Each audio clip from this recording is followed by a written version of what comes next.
yung dahilan? dahilan bakit nila sinisira ang ating mahal na Pangulo? Siyempre, alam na this. Gustong ipaupo ang DC. Yan ang totoo. Yan ang totoong dahilan. Kaya kung ano-anong basura sinatapon kay PBBM. Kasi gusto nila ipaupo yung DC.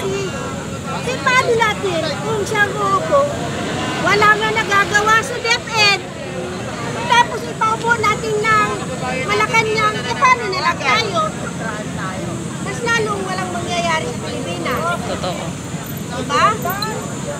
Kaya nandito kami para suportahan si PBBM. Mula noon hanggang ngayon, mula nung noon pa, papa pa niya, ako na ang supporter niya. Ako na. Ma'am, bakit tayo may kulay blue dito sa ating Ito ang sign na paglalaban namin si PBBM mula sa dulo ng kanyang pamumuno. Ma'am, may tanong lang ako.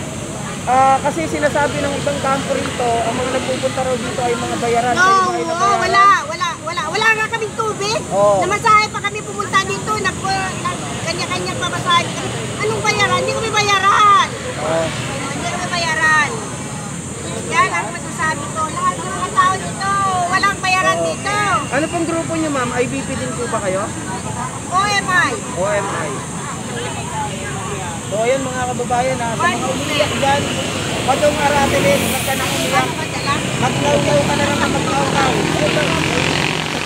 So ayan mga kababayan, narinig nyo naman, walang bayad. Kahit ako pumunta ako dito, no, namasahe kami ng mister ko. Ayan, pumunta kami dito dahil gusto namin din makover ang pagtitipon na ito ng mga loyalista at ng mga pro-government ni President Bongbong Marcos. So ayan, maya-maya po magsisimula na at makikita nyo naman po na dumadagsa na rin yung mga loyalista natin dito, yung mga pro-government natin. Dito po yan sa may tapat ng Senate. Ako po, pumunta rin ako dito, hindi lang para mag-cover, kundi para suportahan po si President Bongbong Marcos. Di naman ligit sa kaalaman ng mga kababayan natin na sumuporta din po ako. Noong 2016 pa lang, supporter na po ako ni BBM hanggang sa tumakbo nga po siya.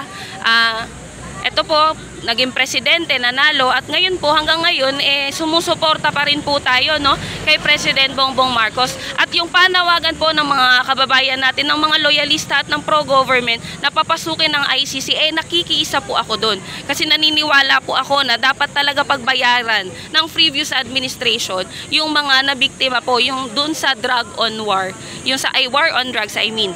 Ayan.